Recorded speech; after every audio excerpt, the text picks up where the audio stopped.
26 miles across the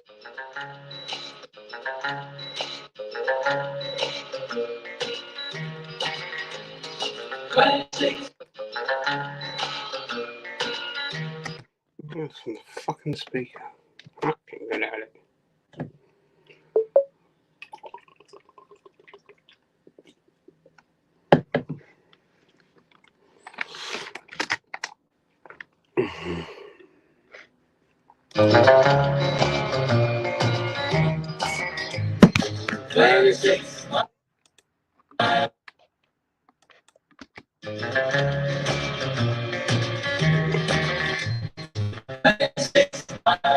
Across the sea, Santa Catalina is waiting for me. Santa Catalina, the island of romance, romance, romance, romance. Water all around me, everywhere. Tropical trees and the salty air. But for me, nothing that's away from there. Romance. Romance. Nice. Good boy.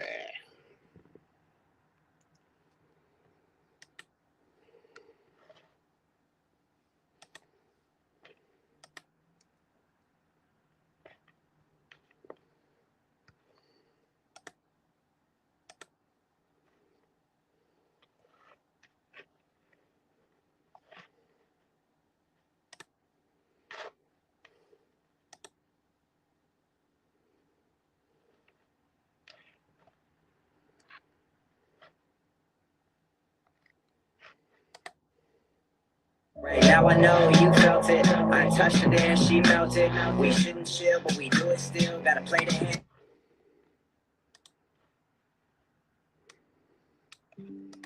And if you felt it, yeah.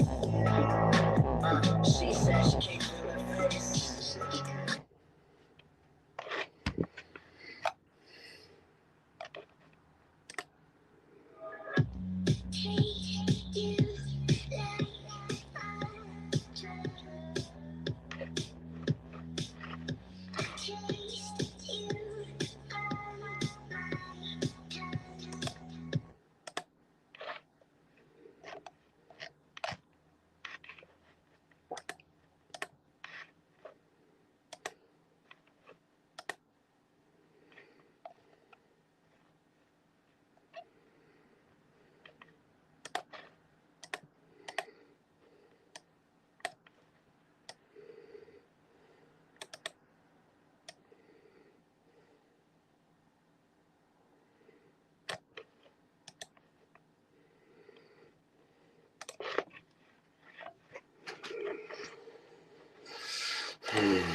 Good.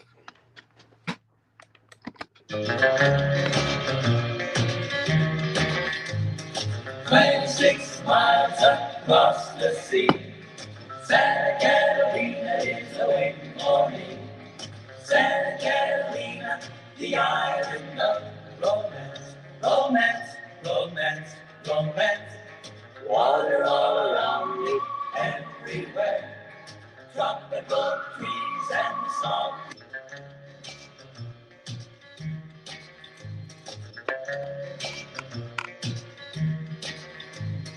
26 miles across the sea, Santa Catalina is waiting for me. Santa Catalina, the island of romance, romance, romance, romance. Water all around it, everywhere. Tropical trees and the salty air. But for me, nothing that's away from there. Romance.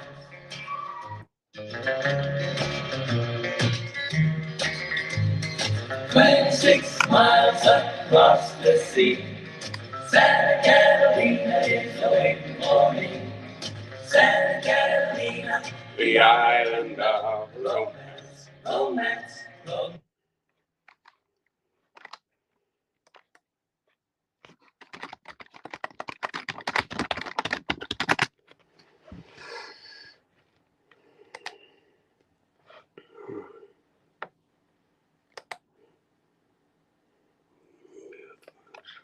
No.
Romance, romance.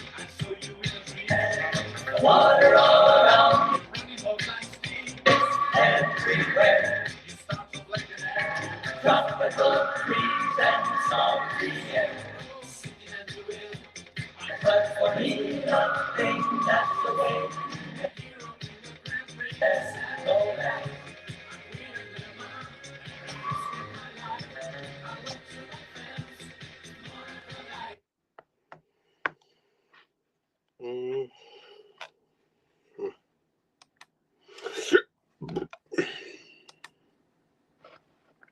You can't quite get the angle.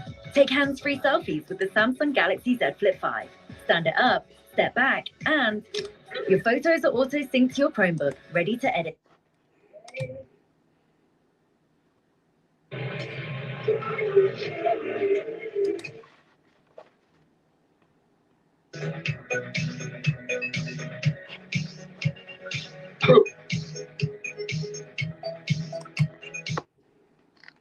You're fucking wanker, mate.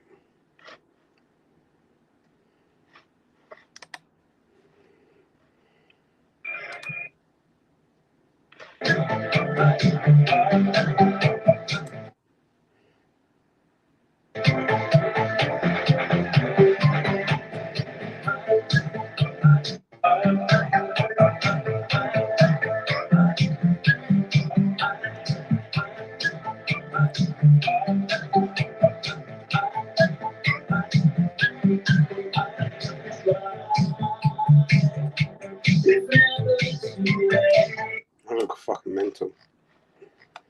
I look mental. Absolutely fucking mental I look. Fuck me.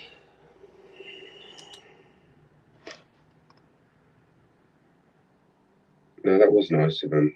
And I kept that card. Normally I throw those little things, but they gave me a shirt. This isn't even mine.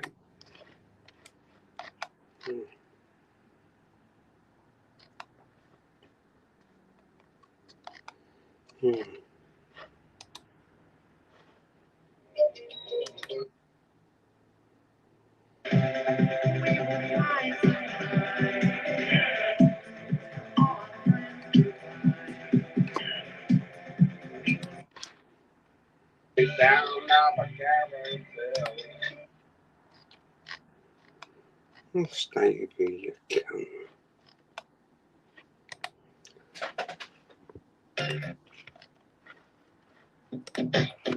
Every now and then you whisper to friend, but I try just a little bit. Try just a little bit. I know it's crazy that I come around.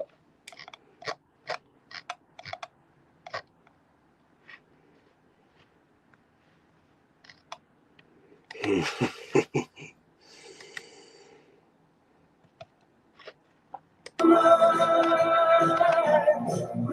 your room, looking from your feet to make love to you. Is that alright?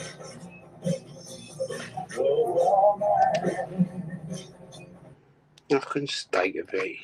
Fucking pathetic.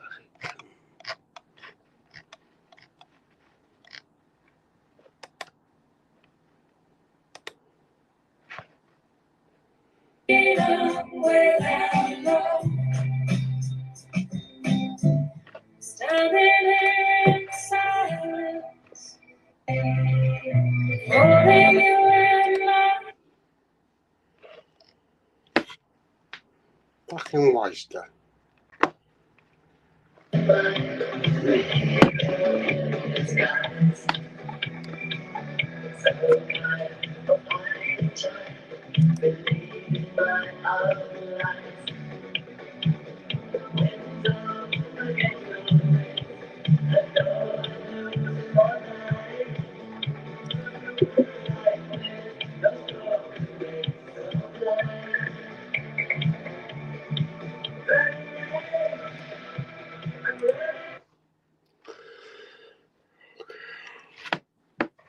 Fucking awful, guys.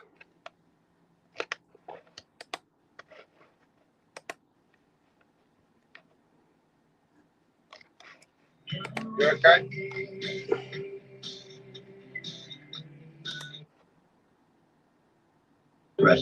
So these two may be able to stay together forever, and then they might not. Why?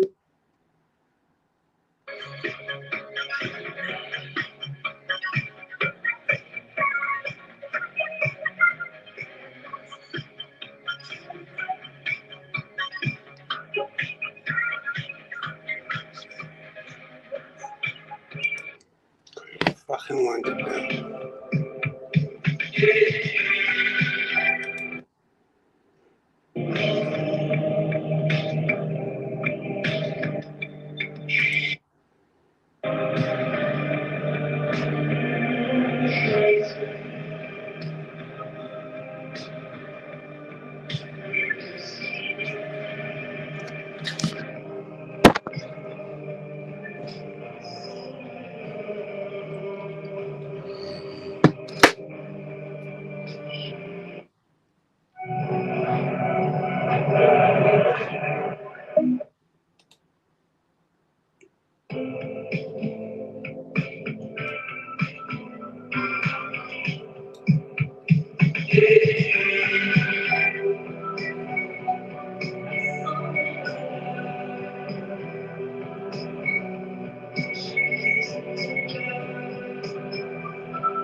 "26 miles across the sea,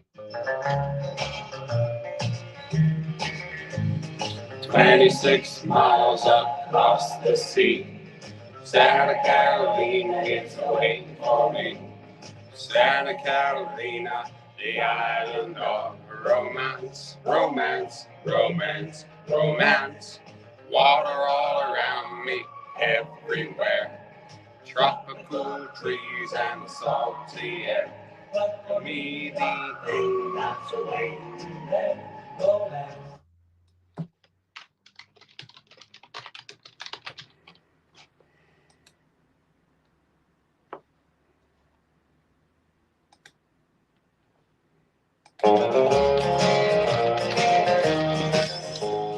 "26 miles across the sea."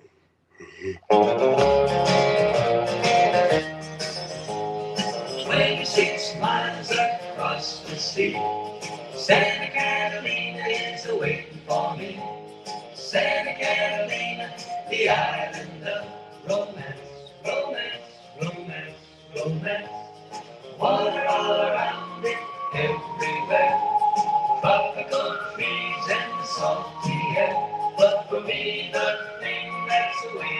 in their romance.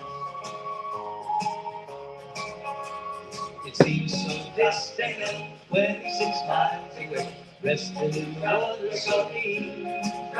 I'd work for anyone, even the Navy, who would fall behind on me. 26 miles so near yet far, I swim with just some water wings and my guitar.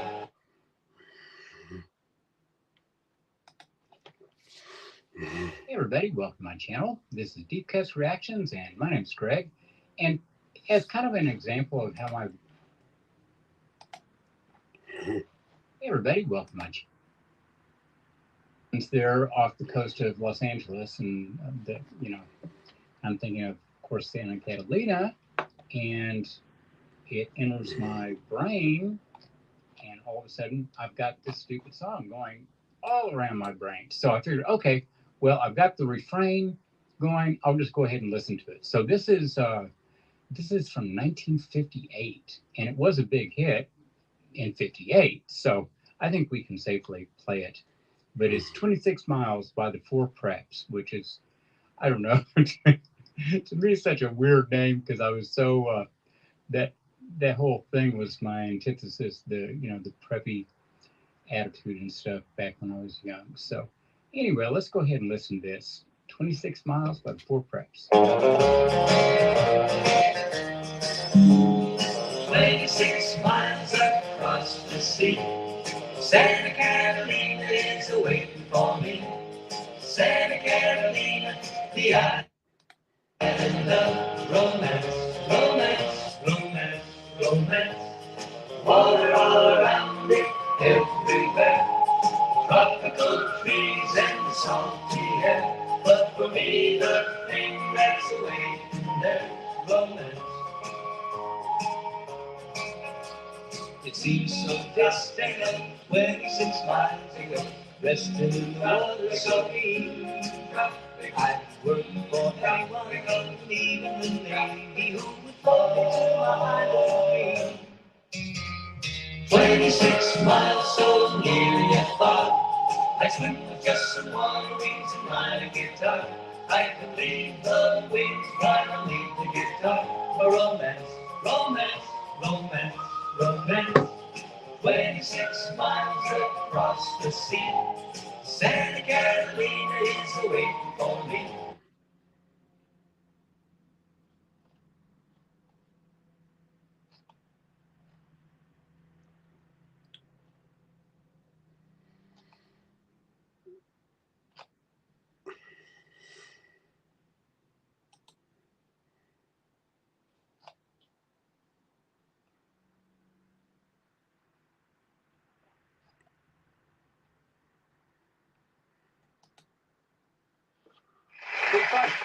Stop that, please. You're wrecking your image here, all those faces. People think you're nice.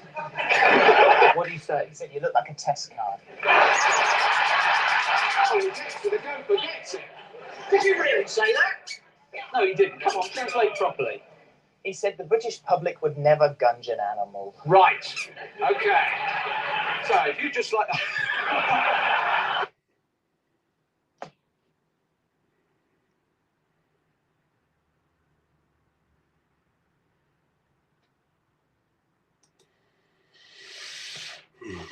Energy savings, bill busters at Curry's. This LG A-rated 10-kilo washing machine can cut a half wash to just 39 minutes. And your bills will...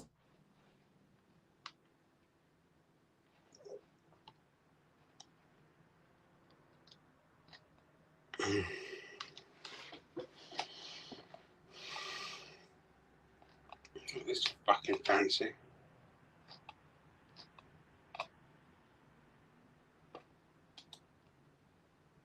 Is this Dan Burns song?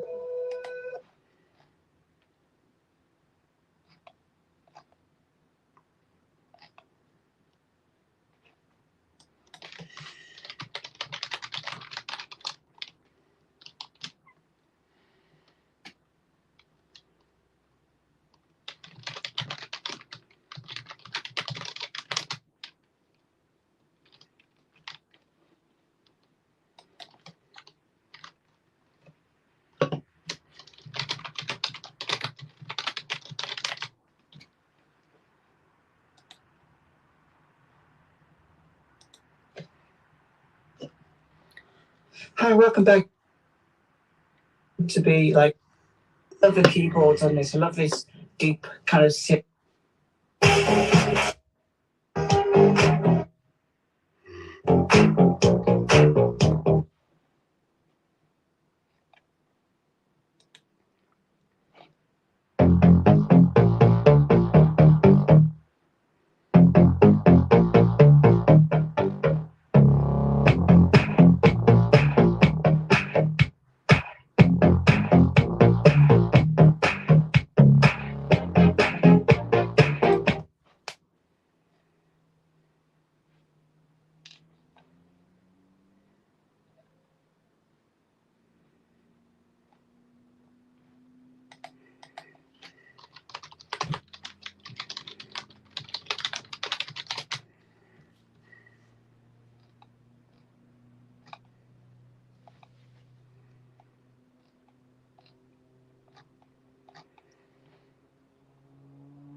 Sir आज जो video हम देखने जा रहे हैं उसमें हम देखेंगे द स्टोरी ऑफ 9/11 अच्छा यानी कि America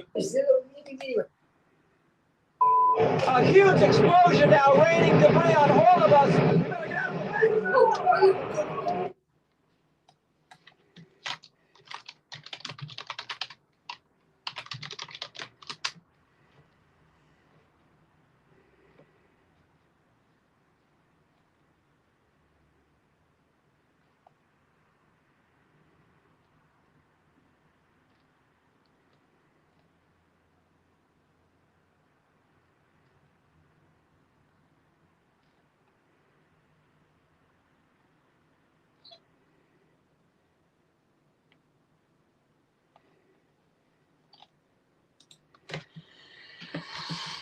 Hello, how are you?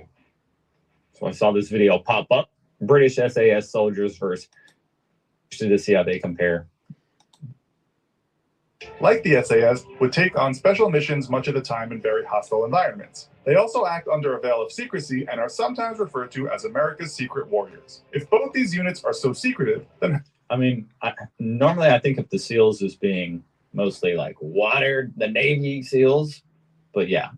Sometimes I kind of forget, like, it's the sea, air, and land. Okay, anyway. How does one get a job with them? Well, with the SAS, there is a small problem to begin with if you are a mere civilian. They won't allow you to apply. So to start with, you must already be in the British Armed Forces or be a soldier in the British Commonwealth. Another way, because they're trying to get the best of the best, to get in is to join the SAS reserves, and they do accept civilians. As long as you've passed the reserve training and worked with them at least 18 months, you can apply to work in the SAS proper. To apply for the SAS, you should be between 18 and 32 years of age and be in amazing physical and mental shape. You'll be required to do at least a 3-year stretch. Women can apply, but have so far been excluded from most combat movements. For most, so there have been SAS women. To apply, you must accept that you know the harsh demands expected of you. People have died during training, and that means signing an Army General Administrative. They've died during training. I mean, I guess I'm sure people have died during American boot camp, but I've never heard of it, to be honest. But I'm sure someone, like, of course someone's gonna have a heart attack or something. But that's crazy if that many people are. Feeling grim all day long, Cole? Discover Lemsip Max day and night.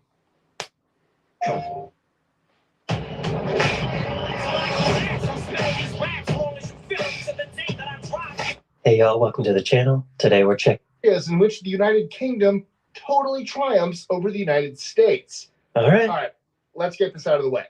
This list is meant to be a joke. I love the US and I love the UK. I'm not trying to start a war. I like this guy. This entire list is meant to be in good humor. So please, please, please don't focus on the product. You pay the price. 25. Displaying actual prices. In most US states, you don't pay the price on the product. You pay the price plus the tax. In Britain, the tax is included. 24. That would be nice. Complaining. Nobody complains better than the British. Nobody. 23. Documentary. He's just leaving it at that. All right. No explanation. Okay. Than the British. Nobody. 23. Documentaries. 2 words. Oh. David Attenborough. Oh, 22. right. Yeah, he's great. Electric plugs. First of all, the voltage is higher. It's 220 versus only 110. But guess what? British plugs also have significantly better safety features. More power, more safety. Nice. 21. Bathrooms. In America, if someone wants to check if a stall is occupied, they just peek through the gap. In Britain, this would never work. There is no gap. 20. Roundabouts. The British obsession with these is warranted. Even the Mythbusters showed they were more effective than traffic lights. They are. 19. Messing with France. As the British say, France is a beautiful country. The only downside is that it's filled with the French people. C'est sûrement un blog. Nous vous aimons. Allons-y. 18. Having their flag put on other flag.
Even a U.S. state has the Union Jack on it. Hawaii. 17. Oh, wow. I didn't know that. Losing at their own sports. Britain invents soccer, that's why they used to call it that, and then can't win at it. America invents basketball, and then can't lose at it. 16. Cops. On average, American police kill more civilians in 1 month than British police kill in 2 decades. Oh, what? What? What?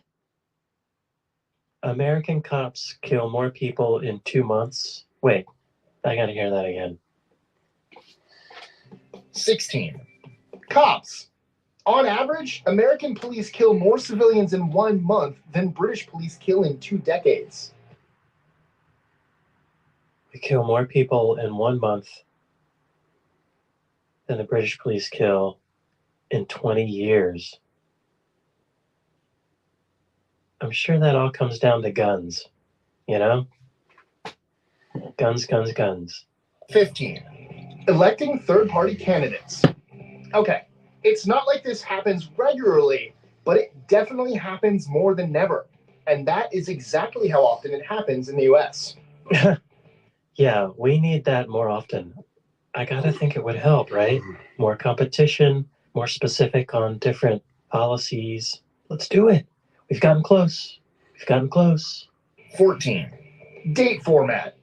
Smallest to largest. Doesn't that make sense? Right, yeah, yeah. 13. Yeah. Understating things. During World War II, when Britain was being bombed almost constantly, Churchill referred to it as the unpleasantness. That just about sums it up. 12. Cheaper real food. In the US, only fake food is cheaper. 11. Cheaper real food? Yeah, if I want like a real organic apple, it's going to cost more than probably some pre-sliced, sprinkled with wax and whatever preservatives they have. Yeah, that's backwards. 11. The metric system. They don't do it perfectly, but they definitely do it better. I think I watched another video that was referencing what it would take for the United States to switch over to the metric system, and it would be really expensive because of all the signage you'd have to change, all the paperwork involved. We're just too ingrained to the old system. And, you know, money is king, you know? 10. Tea. In Britain, teas are small, hot, Of and lightly course. sweetened. Of In the US, course. they're big, cold, and stuffed with diabetes. 9. Playing the villain. If the bad guy isn't Russian, he's British. Yeah. 8. Empire.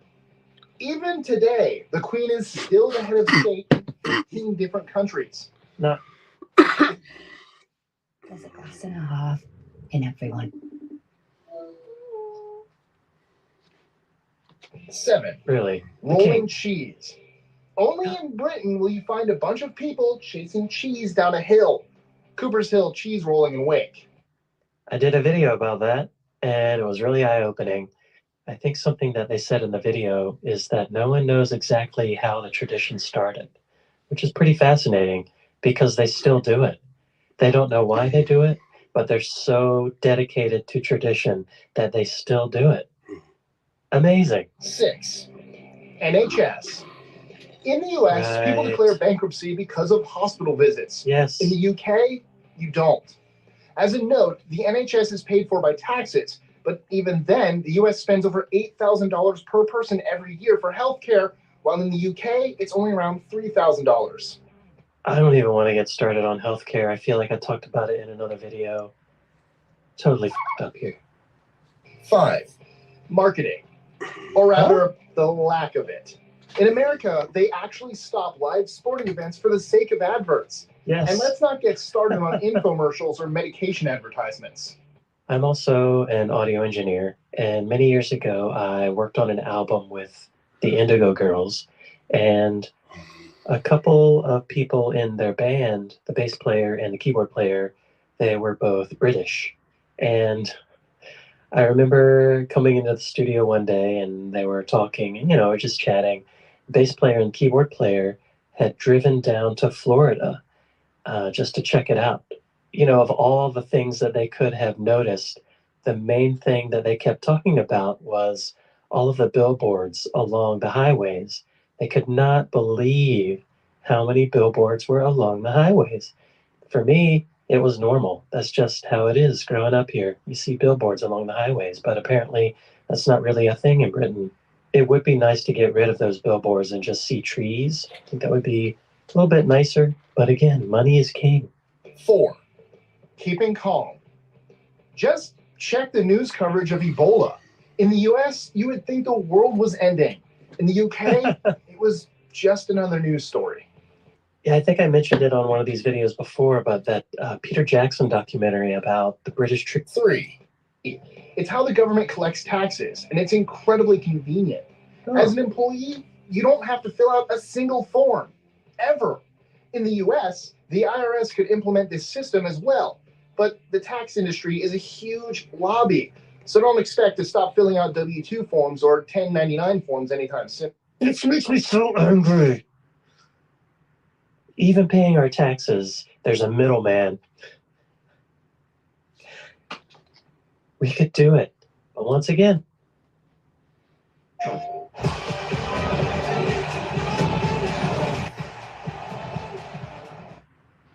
It's so beautiful. Hey y'all, welcome to the channel. Culture. The Romans invaded, conquering what's now England and Wales, but failed to conquer the Pictish tribes to the north.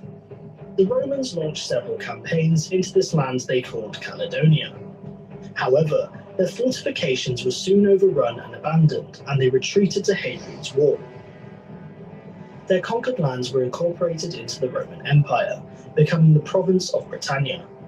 They brought Roman customs and laws, improved infrastructure, and connected many towns and cities with Roman roads. When the Romans left, there was a great migration of Germanic tribes. These were the Jutes, Angles, and Saxons, with their language Old English. Their settlement pushed many Britons to areas in Wales, Brittany, and a kingdom known as Dumnonia, while Scotland eventually evolved into 4 kingdoms. The smallest of these were the Scots, who were originally from Ireland, the Britons of Strathclyde, the Anglo-Saxon kingdom of Bernicia, and the Picts of Alba. For unknown reasons, the Jutes disappeared from history, but the Angles and Saxons eventually formed 7 kingdoms. Wessex, Sussex, Kent, Essex, East Anglia, Mercia, and Bernicia became Northumbria. This is sounding a lot like Game of Thrones. After the collapse of Dumnonia, the remaining territory of Cornwall fought against the powerful Kingdom of Wessex. Cornwall eventually fell under the control of Wessex, but it managed to keep its own culture. Wales at this point was also made up of several separate kingdoms, the largest being Gwynedd in the north, Powys in the east, and Dyfed to the south. What a mess. The British Isles soon saw numerous Norse raiders from Scandinavia. These were the Vikings, and they began settlement on many of the Scottish Isles, the Isle of Man, and they even founded the city of Dublin in Ireland. No way. The Scots and the Picts then decided to unite under Kenneth MacAlpine to form the Kingdom of Alba. The Kingdom of Alba grew strong over the years, and eventually Strathclyde was brought into the fold. Meanwhile, Danish Vikings arrived in the Anglo-Saxon kingdoms for conquest. After fighting the King of Wessex, Alfred the Great, the Danelaw was formed, a land where the laws of the Danes held influence over the Anglo-Saxons, controlling the region and its affairs. My gosh. The Anglo-Saxons eventually defeated the last Viking king of York, Eric Bloodaxe, and Athelstan became the first king of the English. Although the newly formed Kingdom of Denmark would conquer England and even found a short-lived Danish dynasty under Canute. Really? The Norsemen had a I had no idea. dramatic impact on the Isles, so it's no wonder some words in the English language have Norse origin. After defeating formidable sea raiders from Ireland, the Western Isles, Scandinavia, and Anglo-Saxon forces from Mercia, Gruffydd ap Llywelyn subdued his rivals in southwest Wales. Llewellyn became the only Welsh king ever to rule over the entire territory of Wales. He was defeated by the English Earl Harold Godwinson and killed by his own men, leading to the Welsh kingdoms splitting apart once more. At the death of Edward the Confessor, there was a succession dispute between four claimants. Harold Godwinson was elected as king and managed to defend England from an invasion by the Norwegian king Harald Hardrada. However, Harold had to march his armies south to defend against Duke William of Normandy, who had crossed the English Channel. According to tradition, at the Battle of Hastings, Harold was killed by an arrow to the eye, and the Norman invaders were victorious. I have heard of the Battle of Hastings, for the record. The new King William defeated a number of rebellions, built a new design of castles called Moat and Bailey. What is a Moat and Bailey? Is that what he said? A Moat and Bailey castle is a medieval system of defense in which a stone tower on a mound is surrounded by an area of land. Pretty brilliant design, actually, if all you have is dirt and trees and stone. Way to go, William. And introduced a number of reforms, like trial by combat. Let's have trial by combat! And the Doomsday Book. Hang on. What's this Doomsday Book? Oh, okay. So it basically kept track of the land values, and it was called the Doomsday Book because it was unalterable, like those of the Last Judgment. The Norman dynasty invaded into South Wales and parts of Ireland, creating the Lordship of Ireland. At court, nobles spoke and conducted sessions in the Anglo-Norman language, which endured for centuries and left an incredible mark in development of modern English. After a brief civil war, Henry II would marry Eleanor of Aquitaine, establishing the Angevin Empire, beginning a long rivalry against France. Richard the Lionheart defended much of this territory and also became a central Christian commander during the Third Crusade, achieving considerable victories against his Muslim counterpart, Saladin. Under King John, heavy taxes were imposed on his barons in order to pay for his expensive foreign wars. Not much has changed, I guess. The barons rebelled and forced John to sign the Magna Carta, a charter that established the principle that everyone was subject to the law, even the king, guaranteeing the rights of individuals, the right to justice, and the right to a fair trial. Seems pretty basic, but I guess that's only, 807 years old. Most of North Wales remained independently ruled by several Welsh princes until 1216, when Llewellyn the Great became the ruler of the Principality of the Longbow, Gaul, and many empire until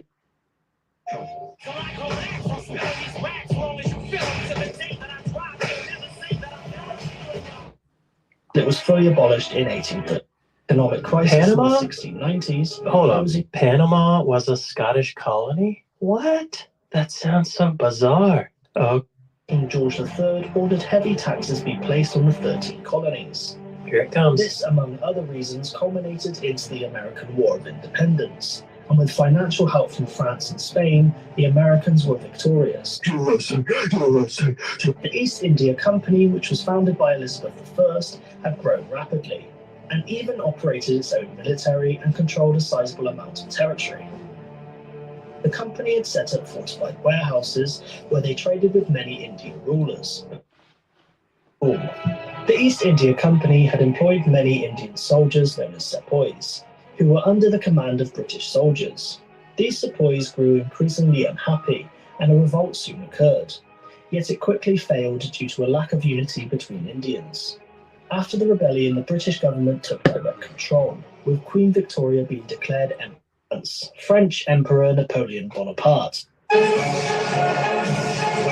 guy. Waterloo? Waterloo? Waterloo? Napoleon had come to dominate most of Europe. Wow, look at that. Britain's advantage was that she was an island, and the Royal Navy had become a major force at sea. Invasion of Britain was near impossible, and in a series of coalitions, Napoleon was defeated. By the end of the Napoleonic Wars, Britain was growing rapidly into a superpower based on their supremacy of naval engineering.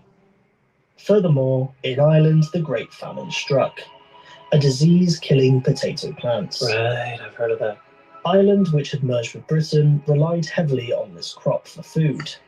But the British government forced Ireland to export what little food they had to other areas. Why? Without any aid or food, Ireland's population plummeted by half due to starvation and emigration to countries like the United States. Things weren't looking so great in India either, as India was rebelling against company rule. The East India Company had employed many Indian soldiers known as sepoys, who were under the command of British soldiers. These sepoys grew increasingly unhappy, and a revolt soon occurred, yet it quickly failed due to a lack of unity between Indians. After the rebellion, the British government took direct control, with Queen Victoria being declared Empress of India. Look at that tiny little crown, and she thought that looked good. Wow. During the 19th century, the world was forever changed by the Industrial Revolution. Society was transformed by technological advances and increasing mechanization, and would launch Britain to global dominance. Some of the greatest innovations and inventions were the sewing machine, the fire extinguisher, steam-powered engines and turbines, the electric motor and photography. The telegraph was also a major invention, as a message could now be sent from Britain to India in a matter of hours. The establishment of There must have been such a difference. As a message could now be sent from Britain to India in a matter of hours. The establishment of railways and trains also transformed transport forever. Instead of travelling days by horse and carriage, it now only took a matter of hours by train. Nice. Engineering and communication advances not only united the empire, they triggered a manufacturing boom like no other. People flocked from rural areas to city centres for jobs. Productivity reached an all-time high, but the consequences of mass migration resulted in extremely cramped and polluted cities. However, with these problems that were generated, it resulted in an improved sewage system. Newcastle focused on shipbuilding, Manchester the cotton industry, Liverpool became a major trading centre, Middlesbrough fixated itself on iron and steel works. The presence of iron ore, limestone and large coal deposits in the West Midlands and South East Wales prompted the establishment of ironworks, and Scotland boomed in the linen industry. The Victorian era also saw a major change in society, as families from the poorest backgrounds gained access to education, although it was much stricter than today's standards. The 1860s also saw the rise of the greatest food combination ever, fish and chips. I love fish and chips. Towards the end of the 19th century, European powers came together at the Berlin Conference to divide Africa between them. A group in South Africa known as the Boers, who were originally Dutch settlers, proved difficult for the British. The Boers lived in two nations, the Free Orange State and the Republic of Transvaal, and both resisted British rule using guerrilla warfare. To counter this, the British placed many women and children in their tens of thousands into concentration camps, where many died from starvation and disease. Britain became a major player in the First World War, and many men proudly volunteered to serve and protect their country. The Great War, as it was called, saw the use of new technology, such as dreadnoughts, warplanes, artillery, machine guns, grenades, chemical weapons, bolt-action rifles, and the first use of the tank. Many faced horrific conditions in the trenches and witnessed gruesome battles. Millions died, and many returned home shell-shocked by what they had seen. Man, the empire reached its territorial height in 1921 after gaining territory from Germany and the crumbling Ottoman Empire. The empire now ruled over 400 million people and controlled 1/4 of the world's landmass. But the reality was, Britain could no longer afford to build bases or ships to defend its empire as it had before 1914. Ireland finally managed to break away from British rule. Congratulations, formed the Irish Ireland. Free State, and shortly after became a republic. The Second World War was more brutal and horrific than the First. Most of Europe had fallen under German occupation, and under Prime Minister Winston Churchill, Britain stood strong during the Battle of Britain and the Blitz. Britain were extremely successful at intercepting and decoding enemy communications, with the likes of Alan Turing, who cracked the German Enigma code. The war ended with an Allied victory, but many nations within the empire felt a desire for independence, and it was clear the empire was about to break. India was one such nation who were ready to declare their independence. Mohandas Gandhi practiced a non-violent approach, and this proved successful, as shortly after India gained independence.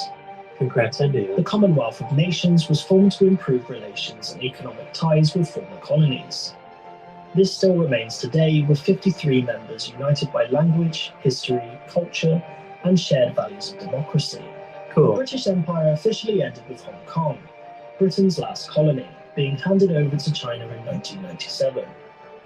The empire committed many atrocities on many different people, imposing their culture and civilization while often wiping out native ones. Yeah. On the other hand, this brought about globalization and the uniting of the modern world. And without such innovations and industrialization, the world might have been a very different place. The United Kingdom suffered a small economic recession in 2008, but has since recovered. We had that too in the US. It is a multicultural society with each region retaining a presence of its history and culture. If you ever visit, look out for the Welsh cake, the haggis, the whiskey, the Chelsea bun, the parmo, the Cumberland sausage, the Yorkshire pudding, or the Cornish pasty. I've heard of Yorkshire pudding, and I've heard of a Cornish pasty. I never heard of it. Hey y'all, welcome to the channel. Today we're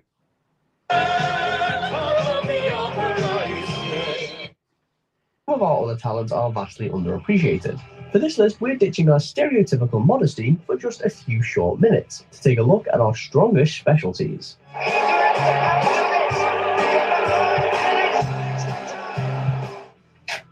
Number 10, theatre. Broadway, London's yeah. West End is the true pinnacle for stage performers. I believe Not that we're it. in competition with New York or anything, but if we were, we'd totally win. British actors are awesome.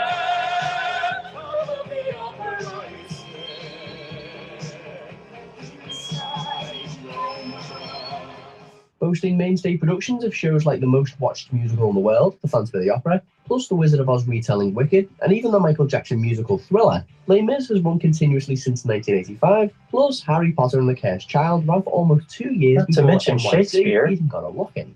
There's basically something for everyone under the bright lights of London's theatre scene. Number 9, playing Hollywood bad guys. For whatever reason, That's Hollywood true. seems to typecast us Brits as the villains. And that's probably It's the because accent. we're pretty darn great at it. Oh, yeah. Yes. What was it you said to me before? Yippee-ki-yay, mother. Whether it's the legendary performance of Alan Rickman playing foil to Bruce Oh, Willis in he's Gary so Hart, or good. Gary Oldman's villainous turn in Another Bram good one, Stoker's yeah. Dracula, or The Fifth Element, Oh, he or was Air so Force good. One, or, well, you get the point. Next time, I'll choose someone more important.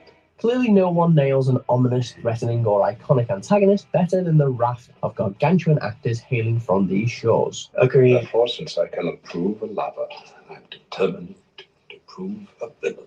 Number 8, educational institutes. Yes, Harvard and Yale are pretty Oh, like impressive, Oxford, but they pale in Cambridge. comparison to our own Yeah. prestigious universities, Oxford and Cambridge. Fostering future prime ministers, presidents, leading academics, scientists, actors, actresses, and business tycoons, amongst an endless list of notable graduates, the legacies of these institutions are second to none. Yeah. Not to mention that Oxford is the oldest English-speaking university there is, and second oldest in continuous operation in the world. Many of the all-time great minds have been shaped in Britain. Number 7, unique slang. You best know about our unique slang, fam. If not, you must be off your nut, fella. Either way, we'll leave it there, pet. In the book of St. Regis tea kettle, and then she sat on a turtle. Country rhyming slang popularised during World War II to the globally influenced hybrid street slang of London, aired in films like Kiddlehood, there's no shortage of superb slang spoken in Britain. Why are you speaking to me? You ain't chat to me in like 3 weeks. But I've been doing good things. There's also the lingo that's specific to the north, plus a barrage of brilliant terms from the West Country and Wales, north of the border dialect in Scotland, and countryside colloquialisms from East Anglia. By gum. Oh, is that right? Dad. Number 6, music festivals. Glastonbury alone is probably enough to validate this. I have heard of that. Reading in Leeds, Isle of Wight and Download festivals. That's right. Few, They're it's almost gigantic. overkill. Gigantic. Anyone who's anyone in almost any genre of music has played or wants to play at one, if not all, of these iconic venues at some point in their careers. The usually lousy British weather just adds to the experience, as festival goers wear their coats